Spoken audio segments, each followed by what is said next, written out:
Who better to talk wide receivers than these two cats right here? Now, let's talk about Emmanuel Sanders. Now, one thing is for sure, fellas, he's going to have an inexperienced quarterback under center. So, Lance, how do you see 2017 shaking out for this man? Well, first and foremost, I'm just going to go ahead and tell you right away. Okay. 1,300 plus. You're not beating around the bush. No, okay. Most people I like it. Most people would think I'm going to pick Demaryius Thomas.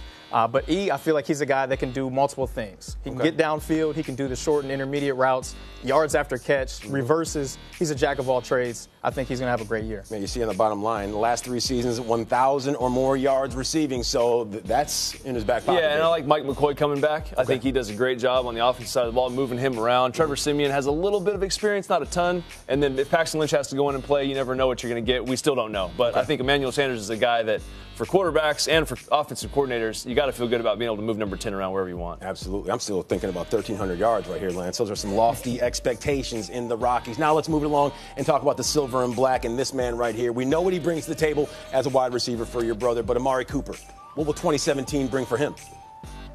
Okay. Yep, I like where you're going, Lance. Yep, Go ahead, make a big one. Wow, it's a huge A+.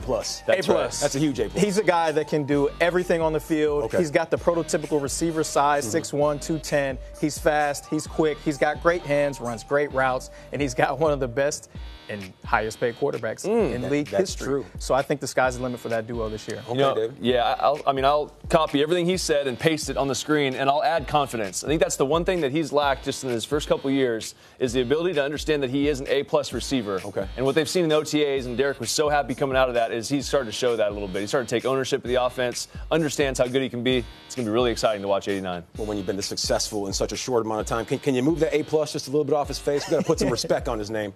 Got to put a little, there we go. Putting that respect on his name right there. All right, let's move this one along because you see Tyreek Hill. His rookie season, it was unbelievable. But what will he do in his sophomore campaign? Well, yeah, he's definitely an unbelievable player. I'm going to say 2,500 yards of total offense this year. And it doesn't matter who throws him the ball. I mean, Andy Reid is an offensive guru. He's going to put him in position to make plays. They're going to throw it to him. They're going to hand it to him. They're going to let him return the ball in a return game. I think what we saw last year just is going to scratch the surface as far as what we're going to see this year. I think the sky's the limit for this guy. He'll be awesome this year. So as I read in between the lines, Alex Smith may not be throwing him the ball all season long. Maybe Patrick Mahomes. Talk about respect. Get the man some respect. I'm just jumping to conclusions. No, I totally get it. This is the epitome of take the top off the coverage. You hear guys say that all the time. He does that. He makes defenses play honest. Now you got to back off Travis Kelce. You got to let those other guys get loose. This guy can do a ton. So that 2,500 number, I can see it happening. Talk about the return game. What he can do running the football. I mean, Andy Reid is very creative. It's going to be exciting to watch this guy. All right, last but not least, let's move this party from KC to L.A. The artist formerly known as the San Diego Chargers, Keenan Allen. Of course, that ACL injury shortened his campaign a season ago. But 2017, he's a man on the mend looking for some big things. Well, yeah, two years in a row, season shortened by injury. But the greatest thing about that, he's still young. That's true. 2 years ago, 2015, on pace for 140 catches. So this guy is a guy that can get open. He can make plays. Phillip Rivers is a great quarterback, one of the best currently in the game right now. He's going to want Keenan to play well, and I think those two playing well together will go a long way as far as the success of the Los Angeles Chargers. Any predictions for the Los Angeles Chargers, Lance?